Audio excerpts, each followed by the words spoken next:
Hello दोस्तों, बात करें बाजार की तो बाजार में ज़्यादा कुछ देखने को नहीं मिल रहा है। बाजार पिछले 4 से 5 दिनों से लगातार कंसोलिडेशन की स्थिति ही बनाए हुए हैं और जिस प्रकार की खबरें अब निकल कर आ रही है, क्योंकि बाजार फिर से कंसोलिडेशन में चला गया है और जो ब्रेकआउट आएगा वो तगड़ा आएगा, या तो ऊपर की तरफ या नीचे की तरफ आता हुआ दिखाई देगा। क्योंकि कल जो है जेरोम पोवेल की स्पीच है और वहाँ से क्या कुछ होता हुआ नजर आएगा, उन सभी चीज़ों पर बाजार की नज़रें रहने वाली है। तो एक बड़ी खबर जो कि फेड की जो मीटिंग थी 30 और 31 जुलाई को, वहाँ से आती हुई दिखाई दी है। तो वहाँ पे क्या कुछ फेड ऑफिशियल्स कहते हुए नज़र आए हैं, ठीक है। तो यहाँ पे आप पूरी बात कान खोल कर सुनिए। चैनल को यदि आपने सब्सक्राइब नहीं किया है तो सब्सक्राइब जरूर कर लीजिए और लाइक ज़रूर कर लीजिए, क्योंकि ऐसी ही खबरों के साथ आप बाजार में होने वाले ट्रेप से और क्या कुछ खबरें चल रही हैं तो उन सभी की नॉलेज आपको होती हुई नज़र आएगी। बात करते हैं मार्केट की, तो यहाँ पे आप देखेंगे कि जो फेड ऑफिशियल्स है वो रेडी है रेट कट करने को, और इंटरेस्ट रेट जो जुलाई में जो है कुछ भी नहीं होता हुआ नज़र आया था, तो मिनट्स में ये कुछ जो है शो होता हुआ नज़र आया है। ये सितंबर रेट का जिस नो टिप्ड अप, यानी कि बहुत आशंकाएं हैं कि अब की बार सितंबर में रेट कट हो ही जाएगी। तो ऐसा जो फेड के ऑफिशियल्स है वो कहते हुए नज़र आए हैं। आप यहाँ पे देखेंगे तो several top Federal Reserve officials were ready to cut interest rates in July and most believed a reduced next month is justified in lighting to showing inflation and weakening job market. New documents show, यानी कि जो भी नए documents है जहाँ पे कि job market और इन्फ्लेशन की दर है यदि वो ठीक रहती है तो जुलाई में होने वाली मीटिंग में रेट कट हो ही जाएगी। ये सब कुछ आता हुआ नज़र आया है 30 और 31 जुलाई को जो मीटिंग हुई थी उसके मिनट्स में, क्योंकि ये मिनट्स बहुत ही इंपॉर्टेंट थे। अमेरिकी बाजार भी होल्ड किए हुए थे, ग्लोबली बाजार भी होल्ड किए हुए थे इन सभी चीज़ों को जानने के लिए। और जिस प्रकार की न्यूज़ें आई, पॉजिटिव न्यूज़ आने के कारण ही आज भारतीय बाजारों में लगातार तीसरे दिन तेज़ी का मूवमेंट रहा। सेंसेक्स में करीब 130 पॉइंट की तेज़ी देखने को मिली, वहीं निफ्टी भी 24,800 के लगभग आता हुआ दिखाई दिया। इंडिको में 4% तक की तेज़ी, वहीं जो पावर के सेक्टर है वहाँ पे गिरावट देखने को मिली है। निफ्टी 50 में 41 पॉइंट की तेज़ी, बैंक निफ्टी में ठीक ठाक 300 पॉइंट की तेज़ी देखने को मिली, लेकिन Fin Services, Nifty IT, mid cap में ज़्यादा कुछ देखने को नहीं मिला है। सभी चीज़ें कंसोलिडेशन में जाती हुई दिखाई दे रही। तो बाजार अभी कंसोलिडेशन के मूड माहौल में है। जब ये निकलेगा तो ज़बरदस्त ब्रेकआउट, क्योंकि एक चीज़ आपने देखी होगी कि भारतीय बाज़ारों में धीरे धीरे करके फिर से ऑल टाइम हाई के लगभग भारतीय बाज़ार आ चुका है। ये आपने देखा ही होगा। बाज़ार जो है निफ्टी 50 ईएमए को टच करके आया, उसके बाद अच्छी खासी तेज़ी आई, 20 ईएमए को होल्ड किया और अब 24,800 के ऊपर आज की क्लोजिंग देखने को मिली है। 25,000 का लेवल फिर से पास में ही है जहां से कि बाज़ार ट्रेप करता हुआ दिखाई दिया था। लेकिन ये जो आंकड़े अब आएंगे उस पर नज़रें सभी बाज़ारों की है। अमेरिकी बाज़ार पहले से ही इन चीज़ों का वेट कर रहे हैं। इनिशियल जॉबलेस क्लेम के आंकड़े आज आने वाले हैं, उस पर भी नज़र रहेगी, जो कि पिछली बार 2,27,000 थे। अब की बार अनुमान 2,25,000 का है और एक्चुअल क्या आता है ये चीज़ की भी हम बात करते हुए नजर आएंगे। लेकिन यहाँ पे देखेंगे तो एक और बड़ा डाटा जो कि कल आने वाला है वो आने वाला है, एग्जिस्टिंग होम सेल्स के आंकड़े आने वाले हैं। तो इन सभी आंकड़ों पर नज़र रहने वाली है बाज़ार की। आज ये दो बड़े आंकड़े आने वाले हैं, क्योंकि अमेरिकी बाज़ार पहले से ही इन सभी चीज़ों को नज़र बनाए हुए हैं। जो फेड गवर्नर है वो चाह रहे हैं कि यदि ये डाटा सही आता है तो अगस्त में जो जुलाई के पास जो अगस्त में जो रेट कट होने वाली है उस रेट कट में ज़्यादा कुछ वहाँ से आता हुआ दिखाई नहीं देगा।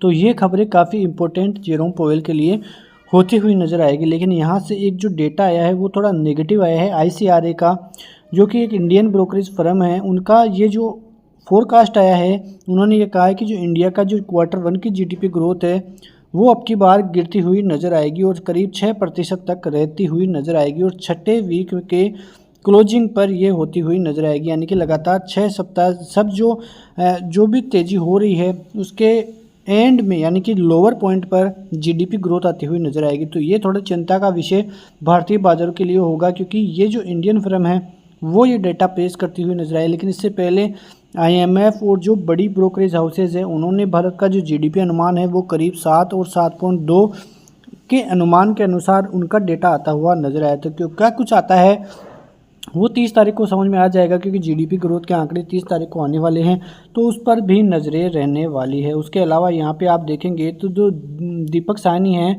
जो कि फाउंडर और सीईओ है कैपिटल माइंड के, वो क्या बोल रहे हैं? वो ये बोल रहे हैं कि जो निफ्टी के वैल्यूएशंस है अभी भी अलार्मिंग लेवल पर नहीं है, यानी कि जो पॉजिटिव ग्रोथ रेट है भारतीय बाजारों की वो अभी भी बनी हुई है, वैल्यूएशंस ज़्यादा हाई नहीं है। क्योंकि जिस दर से भारतीय बाजार ईयर ऑन ईयर जो है तेज़ी दिखाते हुए नज़र आ रहे हैं, वो तेज़ी बहुत ही अच्छे लेवलों पे है, अच्छी दर से वहाँ पे तेज़ी आ रही है।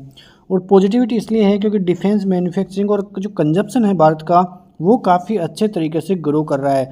तो ये सभी खबरें पॉजिटिव भारतीय बाजारों को बनाती हैं, क्योंकि ये विशेषज्ञ यदि ऐसी बातें करते हैं तो ग्रोथ स्टोरी भारत की पॉजिटिव ही रहती है। यहाँ पे आप देखेंगे तो कल यानी 23 अगस्त को जेरोम पोवेल की टेस्टोमनी है, यानी कि जो जैक्सन होल है वहाँ पे वो स्पीच देते हुए नजर आएंगे और उनका स्पीच बहुत इम्पोर्टेंट होगा।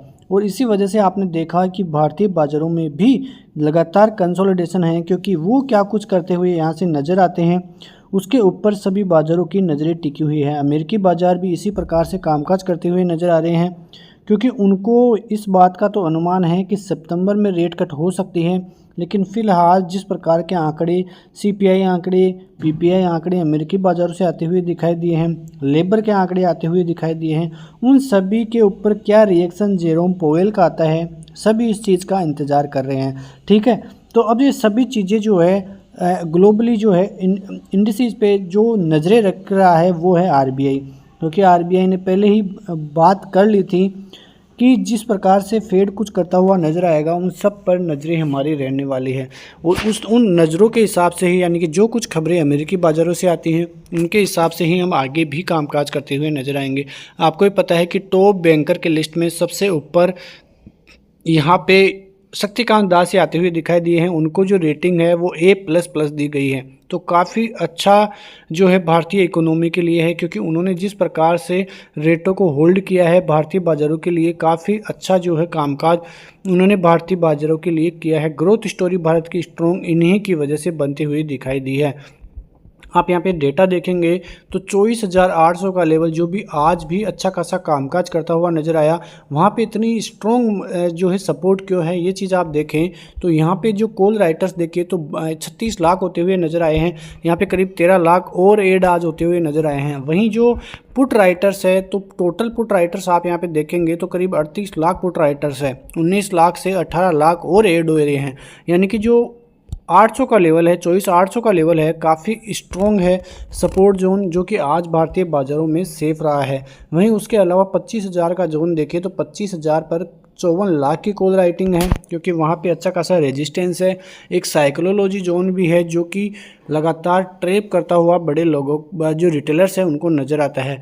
वहीं जो 25 लाख पुट राइटिंग है वहाँ पे 5 लाख आज ऐड होती हुई दिखाई दी है। यहाँ पे आप सपोर्ट जोन में 24,500 का लेवल देखेंगे तो यहाँ पे करीब 30 लाख कॉल राइटिंग है, और जो पुट राइटिंग है वो करीब 58 लाख की है, 12 लाख आज ऐड होती हुई नजर आई। लेकिन सबसे बड़ी बात यह है कि जो 24,500 का लेवल है वहाँ पे कॉल राइटर्स करते हुए नज़र आ रहे हैं उनको, तो इसका मतलब है कि भारतीय बाज़ारों में अभी भी स्ट्रेंथ बनी हुई है, और इसी वजह से कॉल राइटर्स 24,500 से हटकर ऊपर के लेवलों पर वो जाते हुए दिखाई दिए हैं। तो ऐसी ही खबरों के साथ भारतीय बाज़ारों में अच्छी खासी रैली देखने को मिली। निफ्टी की बात करें तो आप वन डे चार्ट देखेंगे तो आपको अनुमान लग जाएगा कि यहाँ से जिस प्रकार से गैप डाउन हुआ था 24,791 में, और फिर गैप डाउन हुआ था 24,600 तक का, उसके बाद जिस प्रकार की गिरावट देखने को मिली थी, और यहाँ पे 50 EMA को सपोर्ट लेकर फिर से भारतीय बाजार ऊपर की तरफ आए।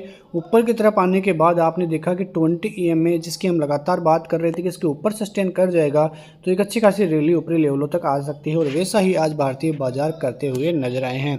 आज की बात करें तो जिस प्रकार की रणनीति हमने बनाई थी कि यदि बाजार 24,791 का लेवल पार करेगा तो उसके बाद 861 तक के लेवल्स आ सकते हैं, 60 तक के लेवल आ सकते हैं, और बाजार उसी रेंज में आज कामकाज भी करता हुआ नजर आया है। आपने देखा कि लगातार हमारे लेवल्स काम करते हुए नजर आ रहे हैं, तो आप रोजाना वीडियो देख सकते हैं।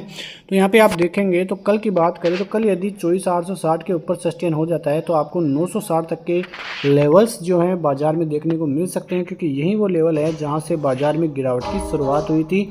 एक गैप डाउन यहाँ से देखने को मिला था, उसके बाद फिर 25,000 का टारगेट ऊपर की तरफ रहने वाला है। लेकिन सपोर्ट जोन की बात करें तो वही 24,790 का जोन रहने वाला है, जो कि आज का सपोर्ट भी काम किया था। उसके बाद 745 का और फिर 685 के 3 सपोर्ट आपको देखने को मिलेंगे, क्योंकि यहाँ पे 600 का लेवल भी इम्पोर्टेंट इसलिए है क्योंकि यहाँ पर भी अच्छी खासी पुट राइटिंग आपको देखने को मिल जाएगी। तो ये लेवल्स काम करते हुए कल के बाज़ार में आपको देखने को मिलेंगे। यहाँ पे निफ्टी बैंक की बात करें, आप वन डे डेटा देखें तो यहाँ पे लगातार जो है एक रेजिस्टेंस का काम ये जो ट्रेंड लाइन है वो करती हुई दिखाई दी है, और आज भी इस रेजिस्टेंस को जो है अच्छा खासा टच जो है यहाँ से कैंडल के थ्रू बैंक निफ्टी के थ्रू मिलता हुआ नजर आया। आप यहाँ पे देखा कि लगातार गिरावट के बीच 100 EMA टेस्ट किया बाजार ने, अच्छा खासा सपोर्ट जोन बनाया, उसके बाद तेज़ी दिखाई, और जो 50,760 का लेवल है जहाँ पे कि 50 EMA है, लगातार 2-3 दिन से हम इसी पे चर्चा कर रहे थे कि इसके ऊपर सस्टेन करेगा फिर ऊपर की तेज़ी होगी, और ये आज सस्टेन करता हुआ नजर आया और एक अच्छी खासी ठीक ठाक तेज़ी आज भी देखने को मिली। कल जिस प्रकार से हमने देखा है कि बाजार अच्छा खासा कामकाज करता हुआ नजर आ रहा है, निचले लेवलों से ऊपरी स्तरों पर गया, लेकिन ये जो 50,760 का लेवल था वो होल्ड नहीं कर पाया, इसके नीचे ही क्लोजिंग देखने को मिली। उसके अलावा 21 तारीख को भी उसके नीचे ही क्लोजिंग देखने को मिली थी। बाजार गैप अप हुआ, गैप अप होने के बाद 50,884 का लेवल जो कि हमने कल बात की थी उसको सस्टेन किया। उसके बाद जो अगला लेवल था 51,082 का, वहाँ तक बाजार जाने में कामयाब रहा है और ट्रेड लाइन के लगभग वहीं पे बना हुआ है, कोई ज़्यादा गिरावट वहाँ से देखने को नहीं मिली है। कल यदि ट्रेड लाइन पार हो जाती है तो 51,082 का लेवल, 51,190 या 51,200 का लेवल, 51,340 का लेवल, ये 3 रेजिस्टेंस जोन ऊपर की तरफ रहने वाले हैं। ये 3 टारगेट आपको देखने को मिल सकते हैं। सपोर्ट जोन की बात करें तो 50,880 का पहला सपोर्ट जोन, 50,760 का दूसरा सपोर्ट जोन, जहाँ के भी 50 EMA अभी भी बना हुआ है। इस EMA को पार सस्टेन करता ही रहेगा तो एक अच्छी खासी रैली बैंक निफ्टी में आपको ऊपरी लेवलों तक देखने को मिल सकती है, और जल्द ही 51,500 और 52,000 के लेवल्स भी आए बड़े लेवलों पे, तो आपकी नज़रें वहाँ पर भी रहनी चाहिए। तो ये सभी डेटा आता हुआ आज जो है बाजार से नज़र आया है, तो इस पर नज़र रख सकते हैं कि काफ़ी इंपॉर्टेंट डेटा है जो आपको सहायता करेगा बाजार में बड़े ट्रैप से बचाने के लिए। मिलते हैं नेक्स्ट वीडियो में, तब तक के लिए नमस्कार, जय हिंद, जय भारत, वंदे मातरम।